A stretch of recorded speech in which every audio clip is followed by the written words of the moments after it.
नमस्कार मेरे प्यारे वनस्पति प्रेमियों, कैसे हैं आप दोस्तों। फिर आज एक और नए हार्वेस्टिंग की वीडियो के साथ कुछ नए दृश्यों के साथ सीधे अपने टेरेस गार्डन से। दोस्तों, अगर आपको सब्जी और साग दोनों ही एक ही कंटेनर से एक ही वेजिटेबल से मिल जाए तो उससे अद्भुत और क्या हो सकता है। जी हाँ दोस्तों, हम बात कर रहे हैं मूली की। मूली के नीचे के भाग जो कि मिट्टी में दबा हुआ होता है, क्योंकि मूली एक रूट वेजिटेबल है, उस सब्जी के रूप में हम सेवन करते हैं, उसको सलाद के रूप में हम सेवन करते हैं। और उसके ऊपर वाले हिस्से यानी कि उसके पत्ते, उसको हम सागों की तरह सेवन करते हैं। यानी पूरा का पूरा मूली खाने योग्य है और दोनों ही गुणकारी होते हैं। मूली की तरह ही और भी कुछ ऐसे रूट वेजिटेबल्स है जिसके दोनों हिस्से खाने योग्य होते हैं और दोनों ही गुणकारी भी होते हैं, जैसे सलजम, गाजर या फिर अरबी। इस प्रकार के बहुत सारे और भी रूट वेजिटेबल्स है जिसके पत्ते और खुद वो वेजिटेबल जो कि एज ए रूट वेजिटेबल है, दोनों ही खाने योग्य होते हैं। तो चलिए आज के हार्वेस्ट की शुरुआत करते हैं मूली के पत्तों से। आज इसको हार्वेस्ट करने का तरीका बिल्कुल अलग होगा। आज हम इसको काटेंगे नहीं बल्कि जड़ के साथ मूलियों को उखाड़ेंगे। अभी छोटे छोटे मूली ही निकले हैं, मूली अभी तैयार भी नहीं हुए हैं, बस पत्ते ही बड़े हुए हैं। हमने मूली के सभी कंटेनर्स में बहुत ही घने तरीके से मूली को तैयार किया है। कुछ समय के बाद कुछ मूलियों को अलग करना पड़ता है, तभी बाकी मूली अच्छी तरीके से बढ़ेंगे। दोस्तों, मूली के पत्ते और पालक के पत्ते बिल्कुल एक जैसे दिखने में होते हैं। ये देखिए, पालक के पत्ते हैं। आपको देखने से ऐसा प्रतीत हो सकता है कि मूली के पत्ते ही हैं ये, मगर ये पालक के पत्ते हैं। एक नज़र में देखने से भले ही मूली के पत्ते और पालक के पत्ते आपको एक जैसे लगे, मगर जब आप इसको करीब से ऑब्जर्व करेंगे तो आप देखेंगे कि मूली के पत्ते थोड़े से लंबे होते हैं, वहीं पालक के पत्ते थोड़े से ओवल साइज के होते हैं। इस कंटेनर्स में भी हमने पालक ही लगा रखे हैं और पालक के साथ इधर हमने कुछ और मूली को लगा रखा है जो कि घने तरीके से अभी भी लगे हैं। तो इनको बढ़ने देंगे और फिर आने वाले वक्त में हम इसी प्रकार से बहुत सारे मूली को छाटेंगे भी। ये बहुत ही ज़रूरी होता है। इस प्रकार से हम जड़ के साथ इसीलिए मूलियों को उखाड़ रहे हैं क्योंकि जो बाकी मूली है वो सही तरीके से बढ़ेंगे नहीं। इस कंटेनर में अगर आपने घने तरीके से मूली को या फिर गाजर को लगा दिया तो वो आपको अच्छे तरीके से फ्रूट नहीं देंगे, फल नहीं देंगे। तो पहला, घने तरीके से आपको मूलियों को तैयार नहीं करना है। अब दूसरी बात, कंटेनर का सही चयन। ये जो गहरे कंटेनर होते हैं ये बिल्कुल सटीक होते हैं मूली को उगाने के लिए। वहीं इस प्रकार के जो गमले होते हैं इसमें आप मूलियों को कम से कम लगाएं। अगर आपके पास जगह की कमी है तभी आप इस कंटेनर्स में मूली या फिर गाजर को उगाइए, क्योंकि इस कंटेनर में अगर आप मूलियों को लगाते हैं तो आपको मूली बहुत ही छोटे छोटे साइज के मिलेंगे। और इस प्रकार के जो गहरे कंटेनर्स होते हैं, क्योंकि मूली या गाजर थोड़े से लंबे प्रवृत्ति के रूट वेजिटेबल्स होते हैं, तो उनके लिए ज़्यादा गहराई वाले कंटेनर की आवश्यकता होती है। इसलिए आप हो सके तो अक्सर गहराई वाले कंटेनर्स में ही मूली या फिर गाजर को उगाइए। दोस्तों, तीसरी बात है इस प्रकार से क्यारी बनाना। जी हाँ दोस्तों, जो ज़्यादा घने तरीके से हमने लगा रखे थे उनको छांटने के बाद अब हम बीच में इस प्रकार से क्यारी बना रहे हैं। ये बहुत ही ज़रूरी होता है। घने तरीके से मूलियों को आप जब छांट देंगे फिर आपको इसी प्रकार से बड़े बड़े कंटेनर्स में क्यारी बनाना है, जिससे सही तरीके से इनको पानी भी मिल पाएगा और हर मूली एक समान आपको तैयार भी मिलेंगे। घने तरीके से मूलियों को आप बिल्कुल भी नहीं लगाइए, क्योंकि कंटेनर में जो भी न्यूट्रिएंट्स है, जो सॉइल में जो न्यूट्रिएंट्स है, उस सभी को बराबर मात्रा में भले ही मिलेंगे मगर साइज बिल्कुल छोटे रह जाएंगे। आप अक्सर इन चीज़ों का ध्यान रखिए जब भी आप मूली को इस प्रकार के कंटेनर्स में उगाइएगा। तो हमने जो भी पत्ते थे, जो एक्स्ट्रा मूली हमें नज़र आए घने तरीके से जो हमने लगा रखे थे, इस कंटेनर से हमने सभी को छांट लिया है।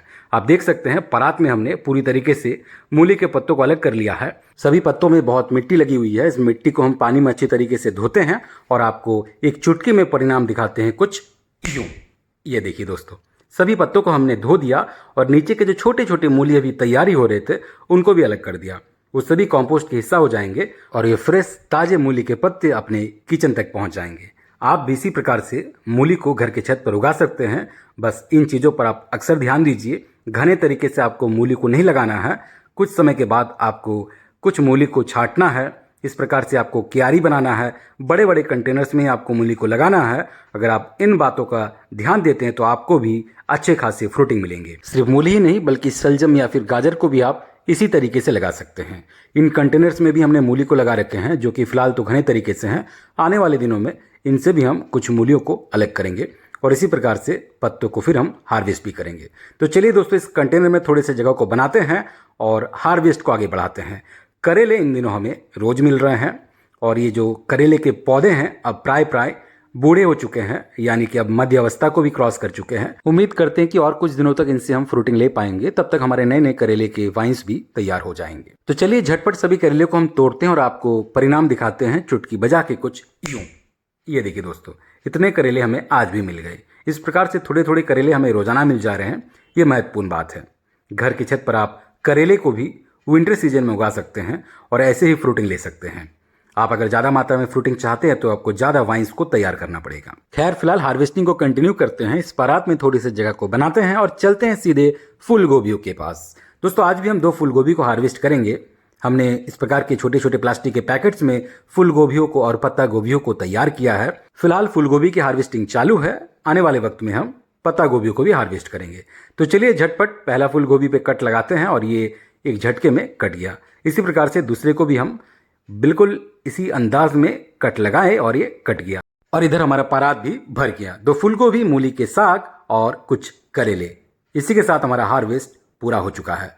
लेकिन कड़वाहट को थोड़ा सा दूर करते हैं, अंत में थोड़ा सा मिठास को भरते हैं, क्योंकि एक अमरूद तैयार हो चुका है। आज इसको भी हम तोड़ लेते हैं।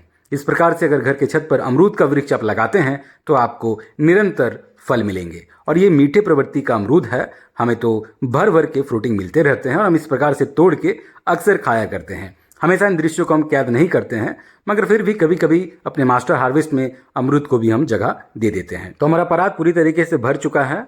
एक अमरूद है, 2 फूल गोभी, कुछ करेले और भरपूर तरीके से मूली के साग। फिर भी कुछ चीज की कमी खल रही है, तो चलिए इस पर थोड़ा सा स्वाद अनुसार छिड़कते हैं धनिया। जी हाँ दोस्तों, धनिया के बिना हमारा हार्वेस्ट अधूरा रहता है। पिछले कुछ दिनों से हम धनिया को हार्वेस्ट तो कर रहे हैं, मगर अपने मास्टर हार्वेस्ट में उन दृश्यों को कैद नहीं कर पा रहे थे। इसको हम जड़ से उखाड़ रहे हैं, क्योंकि इस पर नए नए धनिया के बीजों को हम बोएंगे तो पुराने वाले जो धनिया हैं इनको हमने पूरी तरीके से जड़ से उखाड़ लिया। इसी के साथ आज का हार्वेस्ट हमारा पूरा हो चुका है। परात हमारा संपन्न हो चुका है। 2 फूल गोभी, कुछ करेले, भरपूर मूली के साग, स्वाद अनुसार धनिया और मिठास के लिए एक अमरूद। घर के छत से आपको रोजाना इस प्रकार से अगर ऑर्गेनिक वेजिटेबल्स मिल जाए, ऑर्गेनिक फल मिल जाए, ऑर्गेनिक वनस्पतियां मिल जाए तो इससे अद्भुत और क्या हो सकता है। उम्मीद करते हैं कि आज का हार्वेस्ट आपको पसंद आया होगा। मूली के बारे में जो जानकारी हमने साझा की आपको पसंद आया होगा। अगर वीडियो अच्छा लगे तो दोस्तों के साथ और परिवारजनों के साथ भी अवश्य शेयर कीजिएगा। चैनल पर नहीं है तो चैनल को सब्सक्राइब कर लीजिएगा, बेल आइकन दबा लीजिएगा, क्योंकि हम इसी प्रकार के क्रेजी, इंटरेस्टिंग और इन्फॉर्मेटिव टेरेस गार्डनिंग के वीडियोज हमेशा आप तक लाते रहते हैं। हमें फेसबुक और इंस्टा पर भी आप फॉलो कर सकते हैं। चैनल का लिंक आपको बायो में मिल जाएगा। मिलते किसी अगले वीडियो में, तब तक अपना ख्याल रखें और ऐसे ही गार्डनिंग को नए तरीके से परिभाषित करते रहिए। बहुत बहुत धन्यवाद आपका।